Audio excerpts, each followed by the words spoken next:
जय भीम साथियों, हम नॉलेज ऑफ कॉन्स्टिट्यूशन, संविधान का ज्ञान नाम से एक विचार चर्चा की श्रृंखला चला रहे हैं। इसमें संविधान के अध्याय के हर अनुच्छेद पर विस्तार से चर्चा करते हैं। मैं इंजीनियर हरदीप सिंह चुंबर हमारे सहयोगी मैडम आशा कुमारी चुंबर के साथ संविधान का ज्ञान पर वीडियो बनाकर equality and justice Patiala YouTube channel पर आपके साथ साझा कर चुके हैं। पिछले वीडियो में हम संविधान के अध्याय 3 directive principles of state policy के अनुच्छेद 51 पर चर्चा कर चुके हैं। आज हम आपसे आगे के अनुच्छेद पार्ट 5 द यूनियन भारत संघ, इस 5वें पार्ट के 3 चैप्टर हैं। चैप्टर 1 द एग्जीक्यूटिव और चैप्टर 2 पार्लियामेंट और chapter 3 legislative powers of the president, और इन तीनों में 52 से लेकर 123 तक अनुच्छेद है। हम अब इस वीडियो में सभी पर संक्षेप में बात कर रहे हैं। इनको गहराई से समझने के लिए इसके कई वीडियो बनेंगे। इसके बाद पहले वीडियो में हम पहले चैप्टर के 3 अनुच्छेदों पर विस्तार से पर बात करेंगे। जय भीम साथियों, मैं आशा कुमारी चुंबर आव के साथ संविधान का ज्ञान आव से साझ करते हैं। आज की वीडियो के बारे में आपको चुंबर साहब ने बता ही दिया है। भारत संघ, राष्ट्रपति, संसद और कार्यकारी शक्तियां। यह दस्तावेज भारत के संविधान के अंतर्गत केंद्रीय सरकार के महत्वपूर्ण पहलुओं की रूपरेखा प्रस्तुत करता है। इसमें राष्ट्रपति और उपराष्ट्रपति की भूमिकाओं, उनके चुनाव की प्रक्रियाओं और कार्यालय की शर्तों पर विस्तृत जानकारी शामिल है। दस्तावेज आगे संसद की संरचना, जिसमें राज्यों की परिषद, राज्यसभा और लोकसभा शामिल हैं, और उनके सदस्यों के लिए योग्यताएं, सत्र और कार्यविधियां वर्णित करता है। इसके अतिरिक्त यह मंत्रिपरिषद, भारत के अटॉर्नी जनरल और सरकारी कामकाज के संचालन से संबंधित प्रावधानों को भी रेखांकित करता है। अंत में यह संसदीय प्रक्रिया, जिसमें कानून बनाने, वित्तीय मामलों और राष्ट्रपति की अध्यादेश जारी करने की विधायी शक्तियां शामिल हैं, को स्पष्ट करता है। चलो आओ सुने विचार चर्चा। नमस्कार। आज हम भारत के संविधान के एक बेहद दिलचस्प और महत्वपूर्ण हिस्से को समझने की कोशिश करेंगे। भाग 5 जो केंद्र सरकार यानी संघ या यूनियन के बारे में है। हमारे पास जो दस्तावेज हैं वो राष्ट्रपति से लेकर संसद तक और उनकी शक्तियों की बात करते हैं। आज हमारा मकसद सिर्फ ये जानना नहीं है कि कौन क्या करता है, बल्कि ये समझना है कि ये पूरा सिस्टम कैसे एक साथ काम करता है, कैसे इसमें संतुलन बनाया गया है। तो चलिए इस गुत्थी को सुलझाते हैं। बिल्कुल, ये संविधान के वो पन्ने हैं जो बताते हैं कि दिल्ली में मतलब देश का शासन कैसे चलता है।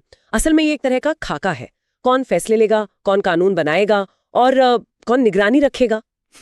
मुख्य रूप से 3 हिस्सों पर गौर करेंगे। पहला, कार्यपालिका यानी द एग्जीक्यूटिव। इसमें राष्ट्रपति, उपराष्ट्रपति और सरकार मतलब मंत्रिपरिषद शामिल है। दूसरा, संसद यानी पार्लियामेंट, जो हमारे चुने हुए प्रतिनिधि हैं। और तीसरा, एक खास पहलू, राष्ट्रपति की कानून बनाने की शक्ति जब संसद काम ना कर रही हो। इन्हें अलग अलग देखना काफी नहीं, समझना ये है कि ये सब एक दूसरे से कैसे जुड़े हैं। ठीक है, तो शुरुआत करते हैं सबसे ऊपर से, भारत के राष्ट्रपति।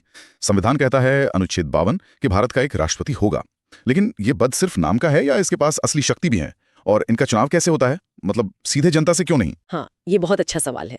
देखिए, राष्ट्रपति देश के प्रमुख है, हेड ऑफ स्टेट। सारे काम उन्हीं के नाम पर होते हैं। लेकिन भारत एक संसदीय लोकतंत्र है, इसलिए असली कार्यकारी शक्ति प्रधानमंत्री और उनकी मंत्रिपरिषद के पास होती है।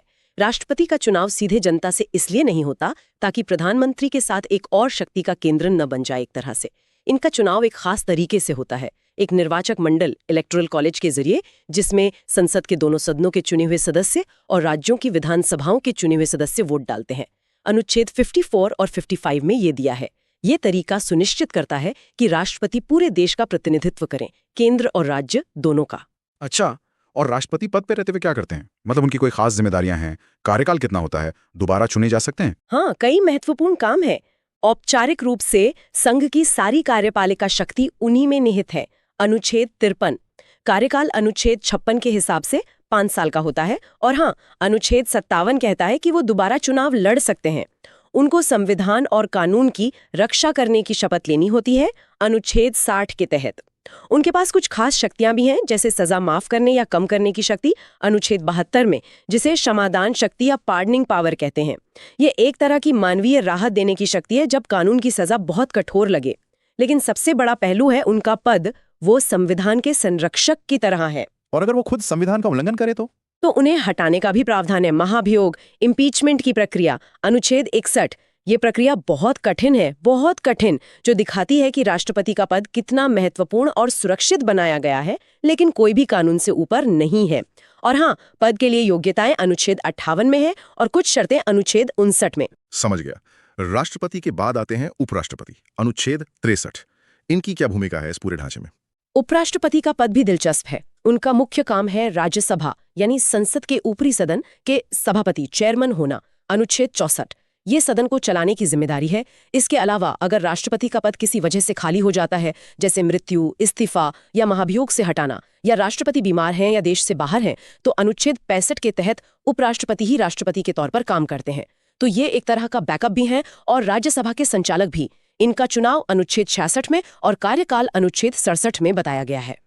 चलिए अब आते हैं सरकार पर, यानी प्रधानमंत्री और उनकी मंत्रिमंडल, काउंसिल ऑफ मिनिस्टर्स। संविधान का अनुच्छेद 74 कहता है कि राष्ट्रपति को सलाह देने के लिए एक मंत्रिमंडल होगी। इसका असल मतलब क्या है? क्या राष्ट्रपति इनकी सलाह मानने को बाध्य हैं? यहीं पर शायद असली ताकत दिखती है। आपने बिल्कुल सही पकड़ा। अनुच्छेद 74 इस व्यवस्था की कुंजी है। ये कहता है कि राष्ट्रपति को सहायता और सलाह देने के लिए एक मंत्रिपरिषद होगी जिसका मुखिया प्रधानमंत्री होगा और राष्ट्रपति इसी सलाह के अनुसार काम करेंगे। यहाँ सलाह शब्द थोड़ा भ्रामक लग सकता है, लेकिन संसदीय प्रणाली में ये सलाह लगभग बाध्यकारी होती है। राष्ट्रपति एक बार सलाह को पुनर्विचार के लिए कह सकते हैं, सिर्फ एक बार, लेकिन अगर मंत्रिपरिषद वही सलाह दोबारा देती है तो राष्ट्रपति को उसे मानना ही पड़ता है। ये सिद्धांत ही सरकार को असल कार्यकारी शक्ति देता है और उसे संसद के प्रति, खास तौर पर लोकसभा के प्रति, जवाबदेह बनाता है। और प्रधानमंत्री का क्या रोल है राष्ट्रपति और मंत्रिपरिषद के बीच? अनुच्छेद 78 में कुछ कर्तव्यों का जिक्र है। हाँ, प्रधानमंत्री इस पूरी व्यवस्था के केंद्र में है। अनुच्छेद 78 कहता है कि प्रधानमंत्री का ये कर्तव्य है कि वो सरकार के कामकाज और कानूनों के प्रस्तावों के बारे में राष्ट्रपति को जानकारी दें। वो राष्ट्रपति और मंत्रिपरिषद के बीच एक पुल की तरह काम करते हैं। सारी महत्वपूर्ण सूचनाएं प्रधानमंत्री के जरिए ही राष्ट्रपति तक पहुंचती हैं। इसी कार्यपालिका के ढांचे में एक और महत्वपूर्ण पद है भारत के महान्यायवादी, अटॉर्नी जनरल, अनुच्छेद 76। वो सरकार के मुख्य कानूनी सलाहकार होते हैं और दिलचस्प बात यह है कि उन्हें संसद की कार्यवाही में बोलने और हिस्सा लेने का भी अधिकार होता है, भले ही वो सदस्य न हो। अनुच्छेद 88 सरकार का कामकाज कैसे चलेगा, इसके नियम भी अनुच्छेद 77 में दिए गए हैं। तो ये हुई कार्यपालिका की बात। अब आते हैं उस जगह पर जहां कानून बनते हैं, संसद, पार्लियामेंट। अनुच्छेद 79 कहता है कि संघ के लिए एक संसद होगी। इसके दो सदन क्यों हैं? लोकसभा और राज्यसभा। इनकी संरचना कैसी है? हाँ, भारत में द्विसदनीय व्यवस्था है, यानी 2 सदन वाली संसद। अनुच्छेद 79 में राष्ट्रपति और दोनों सदनों को मिलाकर संसद बनती है। Lok Sabha, house of the people. अनुच्छेद 81 इसे निचला सदन कहते हैं, जिसके सदस्य सीधे जनता द्वारा चुने जाते हैं। ये सीधे तौर पर लोगों की इच्छा का प्रतिनिधित्व करती है और सरकार इसी के प्रति मुख्य रूप से जिम्मेदार होती है। Rajya Sabha, council of states. अनुच्छेद 80 ये ऊपरी सदन है। इसके सदस्य राज्यों की विधानसभाओं द्वारा चुने जाते हैं और 12 सदस्य राष्ट्रपति मनोनीत करते हैं, जो कला, साहित्य, विज्ञान या समाज सेवा में विशेषज्ञ होते हैं। राज्यसभा राज्यों के हितों का प्रतिनिधित्व करती है और ये एक स्थायी सदन है जो कभी भंग नहीं होती। इसके होने से कानूनों पर ज्यादा गहराई से विचार हो पाता है और राज्यों की आवाज भी सुनी जाती है। हर जनगणना के बाद सीटों का समायोजन भी होता है, अनुच्छेद 82 के तहत। संसद का कार्यकाल कितना होता है और सदस्य बनने के लिए क्या योग्यताएं चाहिए? लोकसभा का कार्यकाल अनुच्छेद 83 के अनुसार आमतौर पर 5 साल का होता है, लेकिन इसे प्रधानमंत्री की सलाह पर राष्ट्रपति पहले भी भंग कर सकते हैं। आपातकाल में बढ़ाया भी जा सकता है। राज्यसभा स्थायी है, लेकिन इसके सदस्य 6 साल के लिए चुने जाते हैं और हर 2 साल में 1/3 सदस्य रिटायर हो जाते हैं। ये भी अनुच्छेद 83 में है। सदस्य बनने के लिए योग्यताएं अनुच्छेद 84 में है। भारत का नागरिक होना, एक निश्चित आयु, लोकसभा के लिए 25 साल, राज्यसभा के लिए 30 साल पूरी करना और कुछ अन्य शर्तें जो संसद कानून द्वारा तय करें। संसद काम कैसे करती है? सत्र बुलाना, राष्ट्रपति का भाषण, ये सब क्या है? अनुच्छेद 85, 86, 87। हाँ, अनुच्छेद 85 के तहत राष्ट्रपति ही संसद के सत्र बुलाते हैं, सत्रावसान करते हैं और लोकसभा को भंग भी कर सकते हैं। साल में कम से कम 2 बार सत्र बुलाना जरूरी है और 2 सत्रों के बीच 6 महीने से ज्यादा का गैप नहीं होना चाहिए। अनुच्छेद 86 राष्ट्रपति को सदनों को संबोधित करने या संदेश भेजने का अधिकार देता है और अनुच्छेद 87 के तहत हर आम चुनाव के बाद पहले सत्र में और हर साल के पहले सत्र की शुरुआत में राष्ट्रपति दोनों सदनों को एक साथ संबोधित करते हैं। ये विशेष अभिभाषण होता है। इस अभिभाषण में सरकार की नीतियों और आने वाले साल की योजनाओं का ब्यौरा होता है। ये एक महत्वपूर्ण मौका होता है जब सरकार अपनी दिशा बताती है। और सदनों के अंदर कार्यवाही कैसे चलती है? स्पीकर, चेयरमैन, ये कौन होते हैं? हर सदन का अपना एक पीठासीन अधिकारी होता है जो कार्रवाई का संचालन करता है। अनुच्छेद 89 राज्यसभा के सभापति, उपराष्ट्रपति और उपसभापति की बात करता है और अनुच्छेद 93 लोकसभा में अध्यक्ष, स्पीकर और उपाध्यक्ष, डिप्यूटी स्पीकर की बात करता है, जिन्हें सदस्य अपने में से ही चुनते हैं। राज्यसभा में सभापति चेयरमैन तो भारत के उपराष्ट्रपति होते हैं और एक उपसभापति डिप्यूटी चेयरमैन भी चुना जाता है। इन अधिकारियों का काम सदन में अनुशासन बनाए रखना, सदस्यों को बोलने का मौका देना और नियमों के अनुसार कार्रवाई चलाना है। इनकी निष्पक्षता बहुत जरूरी है, इसलिए इनके पद खाली होने, इस्तीफा देने या हटाए जाने की प्रक्रिया भी संविधान में दी गई है, अनुच्छेद 90, 94। और एक दिलचस्प बात, अनुच्छेद 92 और 96 कहते हैं कि जब इन्हें हटाने का प्रस्ताव विचाराधीन हो तो वे अध्यक्षता नहीं कर सकते। संसद का अपना सचिवालय भी होता है, अनुच्छेद 98। सदस्य बनने के बाद क्या होता है? शपथ लेनी पड़ती है। वोटिंग कैसे होती है? और ये गणपूर्ति या कोरम क्या है? हाँ, अनुच्छेद 99 के तहत हर सदस्य को अपना स्थान ग्रहण करने से पहले राष्ट्रपति या उनके द्वारा नियुक्त व्यक्ति के सामने शपथ लेनी होती है। सदनों में फैसले आमतौर पर उपस्थित और मतदान करने वाले सदस्यों के बहुमत से होते हैं। यह अनुच्छेद 100 में है। सभापति या अध्यक्ष सामान्यतः वोट नहीं देते, केवल वोट बराबर होने की स्थिति में निर्णायक मत देते हैं। कार्यवाही के लिए न्यूनतम सदस्यों की उपस्थिति जरूरी होती है, जिसे गणपूर्ति या कोरम कहते हैं। ये कुल सदस्यों का 10वां हिस्सा होता है, अनुच्छेद 103। इसके बिना सदन की कार्यवाही वैध नहीं मानी जाती। और क्या किसी सदस्य को हटाया भी जा सकता है? मतलब सदस्यता रद्द हो सकती है? हाँ, बिल्कुल। अनुच्छेद 102 में सदस्यता की निरर्हताओं यानी डिस्क्वालिफिकेशंस का जिक्र है। जैसे अगर कोई सदस्य भारत सरकार या राज्य सरकार के अधीन लाभ का पद धारण कर ले, या मानसिक रूप से अस्वस्थ हो, दिवालिया हो जाए, भारत का नागरिक न रहे, या संसद द्वारा बनाए गए किसी कानून के तहत अयोग्य हो जाए, जैसे दल बदल कानून। इन सवालों पर फैसला कौन करेगा, इसकी प्रक्रिया अनुच्छेद 103 में है। अब आते हैं संसद के सबसे जरूरी काम पर, कानून बनाना। ये प्रक्रिया कैसे काम करती है? क्या सभी विधेयक मतलब बिल्स एक जैसे होते हैं? मैंने धन विधेयक, मनी बिल्स और संयुक्त बैठक जॉइंट सिटिंग के बारे में सुना है, ये क्या है?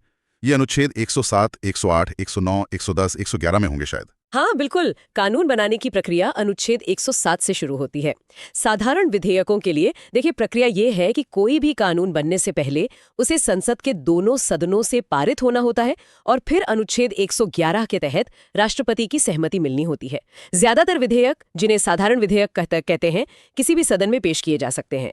अगर एक सदन पास कर दे और दूसरा न करे, या कुछ ऐसे संशोधन सुझाएं जिससे पहला सदन सहमत न हो, तो गतिरोध पैदा हो जाता है। ऐसे में अनुच्छेद 108 के तहत राष्ट्रपति दोनों सदनों की एक संयुक्त बैठक जॉइंट सिटिंग बुला सकते हैं, जहां बहुमत से फैसला होता है।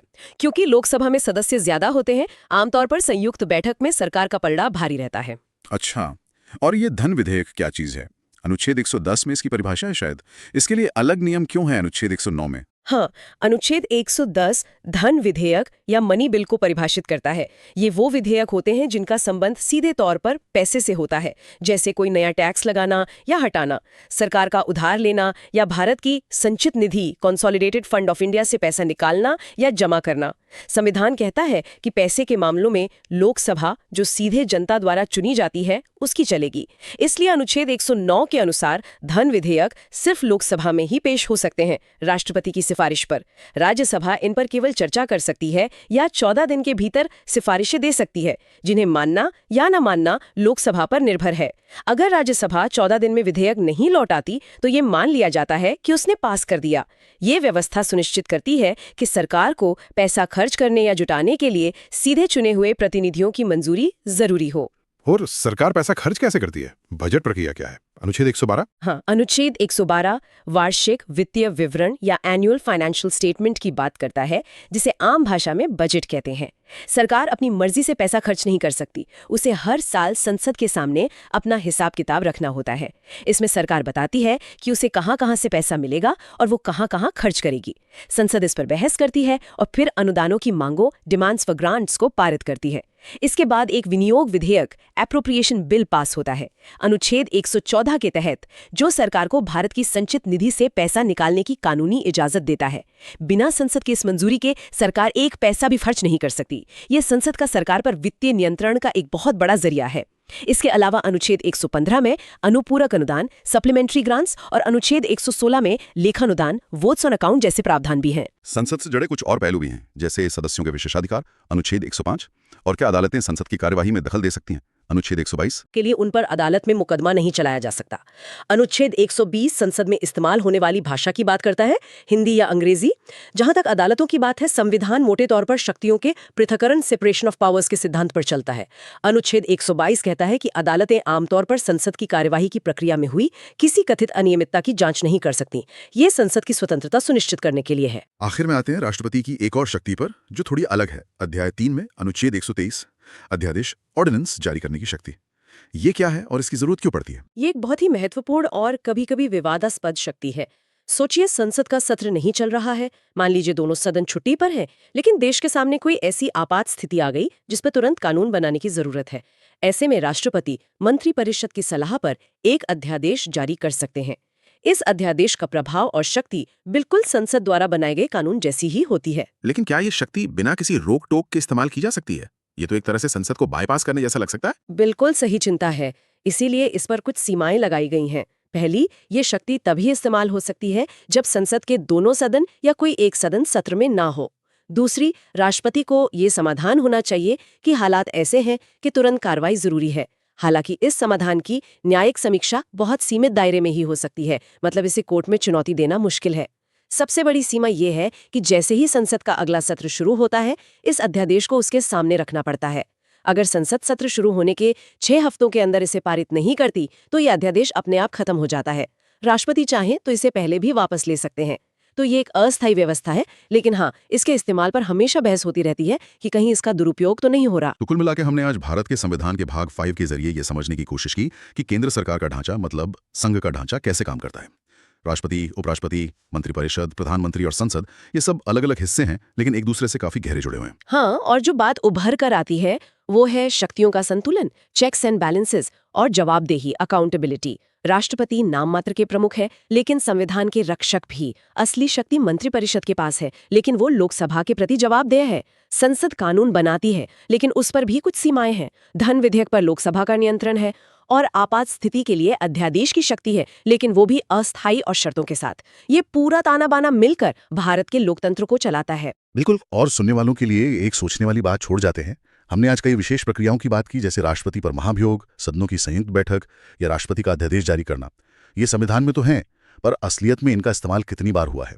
और जब जब इनका इस्तेमाल हुआ, चाहे वो महाभियोग हो या संयुक्त बैठक हो या अध्यादेश हो, तो उसका हमारे देश की राजनीति पर, संसद के कामकाज पर और लोकतंत्र की सेहत पर क्या असर पड़ा? इस पर और जानकारी जुटाना वाकई दिलचस्प हो सकता है।